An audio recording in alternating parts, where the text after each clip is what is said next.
Hello viewers, I am Mushahid Hussain from Pakistan with another episode of Global South Voices on behalf of the CGTN, China's global television channel for the entire world. Global South Voices is the debut program of CGTN which presents a different perspective, seeing the world through the lenses of the Global South, the world's majority. In today's episode, we are going to discuss the recently concluded, highly important third plenum of the 20th Central Committee of the Communist Party of China, which some consider to be at par and as significant as the famous third plenum, which was convened in 1978 under the great visionary leader Deng Xiaoping, which transformed China and transformed the world. And to discuss this very important topic, we have a very distinguished and diverse array of guests from all over the world. We have sitting in the studio with us Ambassador Masood Khalid, former ambassador of Pakistan to China. He served there for 6 years and is considered one of the eminent experts on China in Pakistan.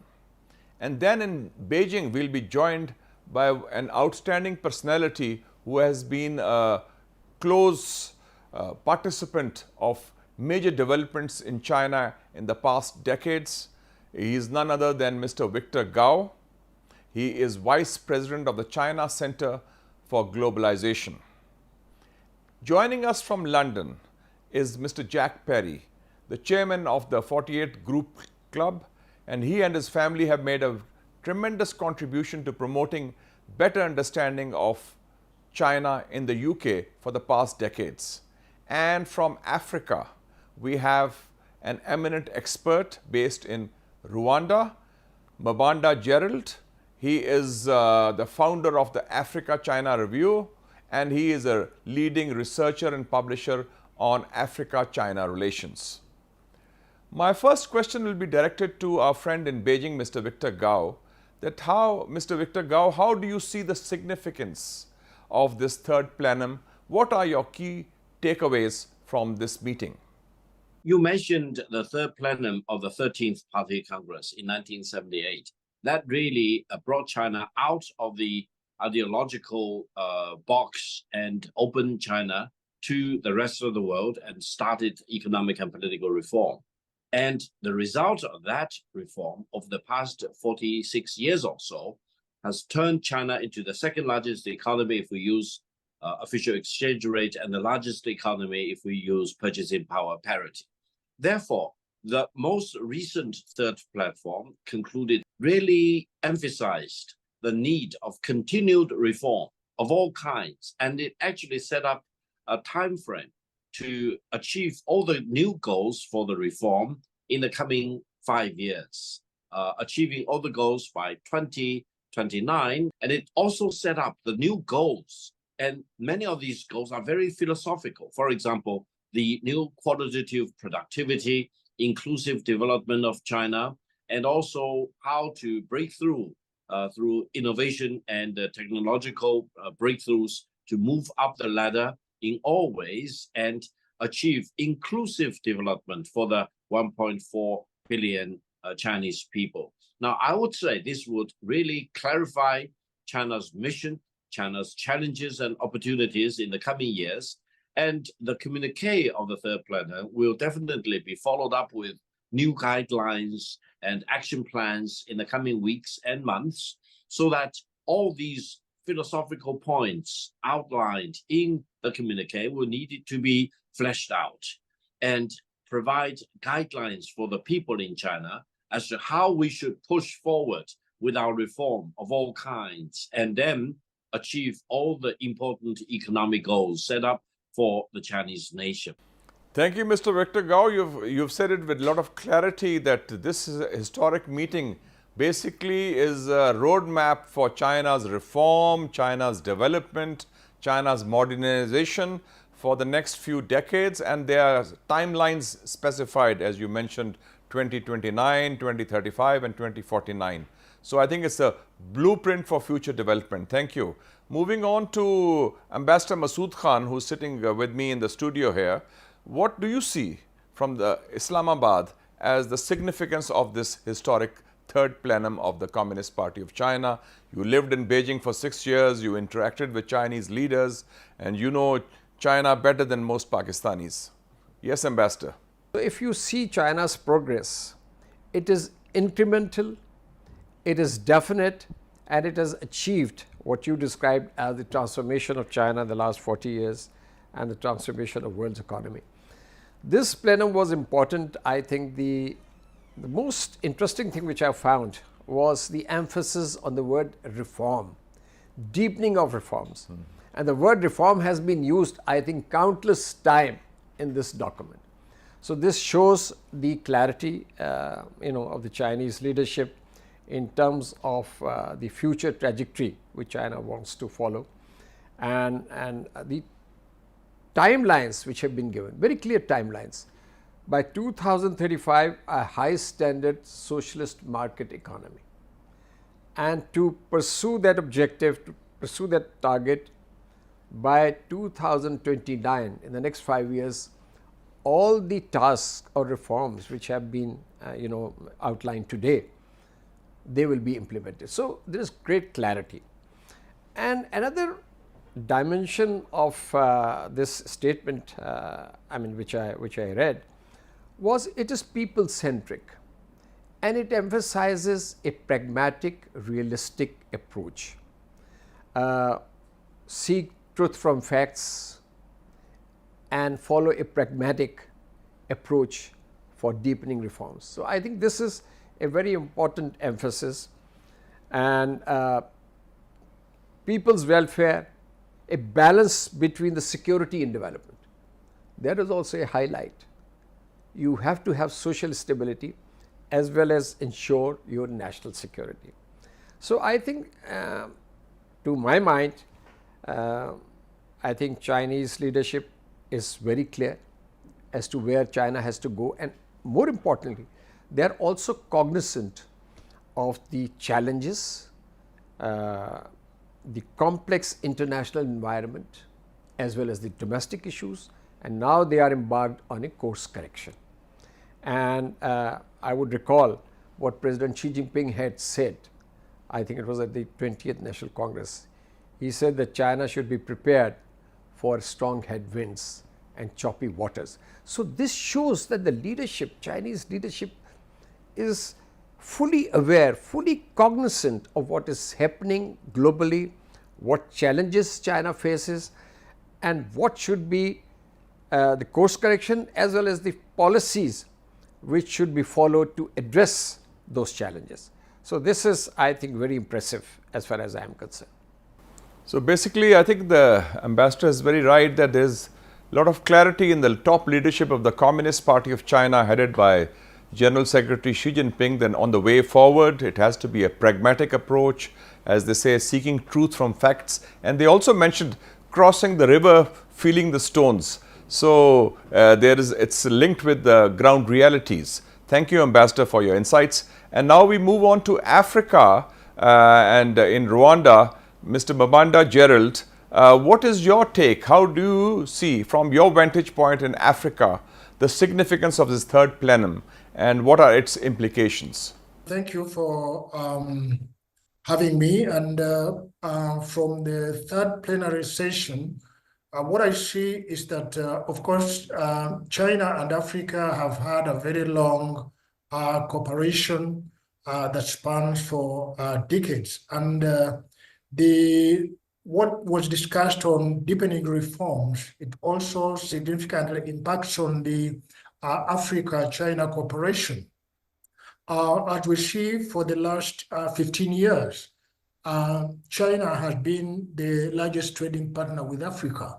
So as China's economy improves, we also expect benefits within the African countries, because if we are cooperating with China, we are looking at industrial development, we are looking at infrastructure development.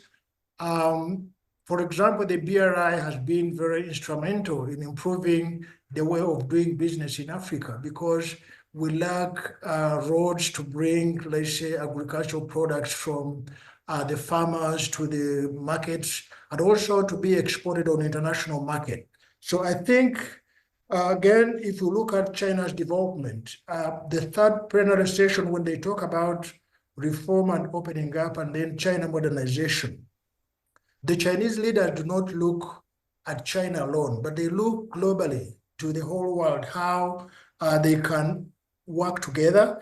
If you look at the Global Development Initiative, I think China is the only country that I can hear that talks about Global Development Initiative. Other countries look at China as a threat, you know. The people do not want to share development. Actually, they want to compete. So the Global Development Initiative makes all people share the benefits, and that's where also the sharing, promoting a human community with a shared future. You know, all will have the same destiny. So if we all have economic growth and we all move together, I think this is a very crucial and very important, different from what we see from the Western world. Thank you, Mr. Gerald. And I will move on to Mr. Perry in London. And basically, we had already discussed how the implications of the third plan are for the global south. But China is, of course, the world's second largest economy. China is fueling 30% of global economic growth. And China has a very robust relationship with the Western economies, especially the UK and countries in Europe. So from your vantage point in London, Mr. Perry, how do you see the third plenum and its implications for Chinese economic relations with the countries in Europe, especially the UK? My grandfather was the first Westerner to trade with New China with a letter of credit from Bank of China in 1952 and led a delegation called the Icebreakers in 1953 to sign the first trade agreement with New China and the world. That's opening up. That's the foundation of opening up. What we've seen today is a continuation of what we've heard from someone else today that says clarity. I think if you look at clarity when it comes to China, you can't be surprised because China say what they're going to do. Unlike a lot of countries, China say, this is what we're planning to do. And most of the time, that's what happens. My grandfather told me that China is a very interesting place. It's complex. Its culture is complex. You have to understand the people to understand the business. But it's straightforward because China have the capacity to be able to think 30 years ahead. They have that stability. So we do talk about the dates that are mentioned today in 29 and 35. But you've also got to realize that these are not things that have 5 years to get it done because these have already been work in progress for some time now. I think there's many different aspects of what has come out today that really interest me. I think from a business standpoint, I think what's very interesting and what I implore businesses to focus on is the opening up, the reform in innovation, and you look at the market being lifted. That is hugely beneficial to business around the world. And I think that's what they're looking at because as China now, as you say, is a big boy in the world. It's somewhere where the big person has looked at China and have been worried, and that is America. And where have America attacked China? They've attacked China in technology. And China's focus is in high quality development. And why is that? That's because it's tomorrow's market and it's how tomorrow will be run in business. So their focus has been put towards high quality development and productive forces for a reason. If you look at innovation, you're going into China at the moment and you're looking at areas that you see that it's not happening or is not happening in other countries around the world because the focus has been put on it for 10, 15 years ahead. I think you look at the position in chips and semiconductors that America have put towards China. China will, if you stop them, they will continue to develop. So I think there's many different things that's been put forward today. But from a business standpoint, it really interests me that the encouragement of a reshift and a focus that entrepreneurialism done in the right way is encouraged. Thank you. And moving on to Mr. Victor Gao in Beijing, as we can see from today's third plenum and the discussion we've just had, that President Xi Jinping is a reformer in the tradition of the great Deng Xiaoping. And as the third plenum in 1978 changed the direction and destiny of China and affected the world, I think this third plenum is extremely important in charting out China's direction for the next few decades. And there is a global significance also to today's development, to the development of the in China of the third plenum. So how do you see the significance of the third plenum globally, and especially in the global south? Because the third plenum under Deng Xiaoping had a tremendous international impact also. I would say Deng Xiaoping not only changed China, but also changed the world. And the third plenum, led by General Secretary Xi Jinping, will further change China for the better, and I would say would also change the world. Why? Because from the Chinese perspective, the world should embrace peace. It's very opposite compared with other countries which sometimes agitate for war. They want to pick a fight, for example. They want to use surrogates or agents to fight a war, and they don't care if human lives are lost, stability is sabotaged, etc. China believes that you cannot achieve development without peace and stability. And peace and stability should not be restricted to one country. It should be widely shared throughout countries, throughout the regions, for example.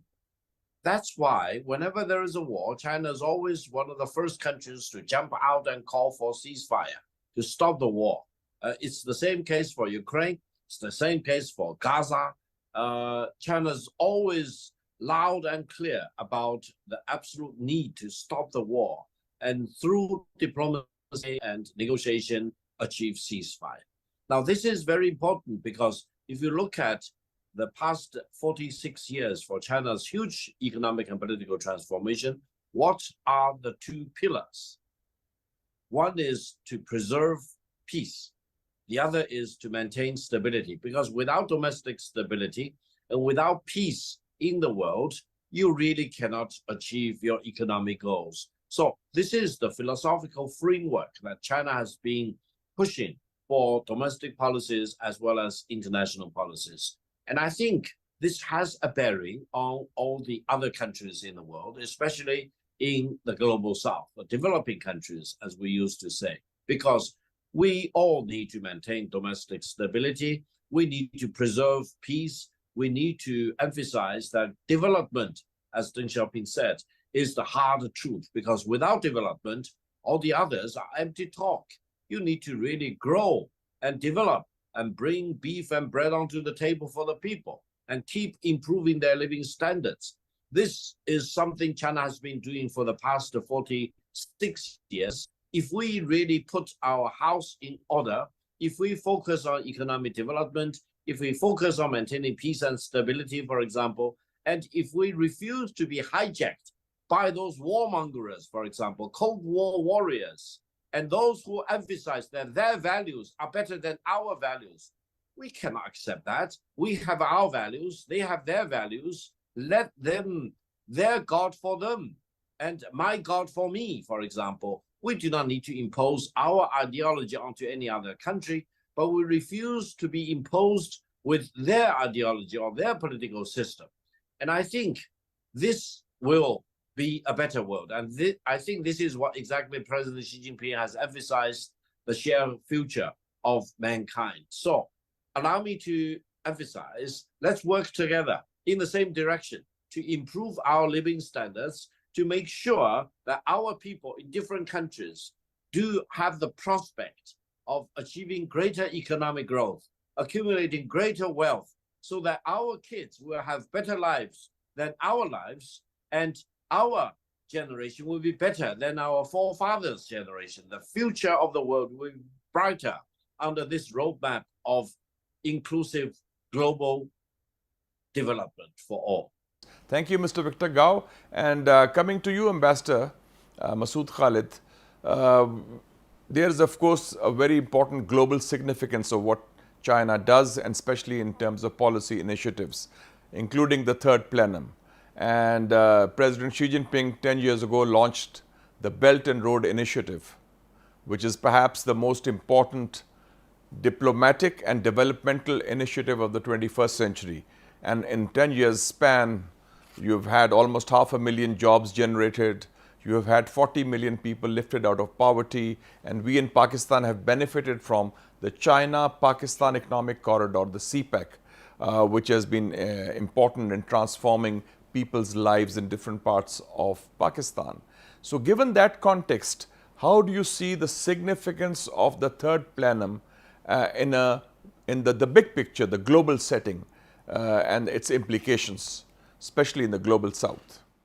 First of all, I would like to make a comment on the outcome of this plenum in terms of the reform process. My impression is, and I think it's very clear from the document, that there is no reversal as far as the reforms are concerned, because today in the document really an all-encompassing reform process has been identified which will be implemented. So this is very important. So the criticism which we hear from time to time from the quarters in the West, that China is not serious in sort of deepening reforms, it's going back on that, on the commitments, etc. I think it is totally false. Secondly, one should give credit to President Xi Jinping. When he came into power in 2012, the GDP of China was about $8 trillion. So by consolidating the reform process, today China is an economy of more than $18 trillion. Very important. So if there was a retardation or a slowdown of the reform process, China would not have achieved this much growth. Yes, there are pressures. United States and some Western countries are squeezing China's space, in terms of restrictions on technology transfers, exports, this and that. So we know that. But China is determined to follow its path. Now, coming to and another thing I want to say in that context, there was another criticism which I saw, that China is marginalizing its private sector. Now, that is not the case.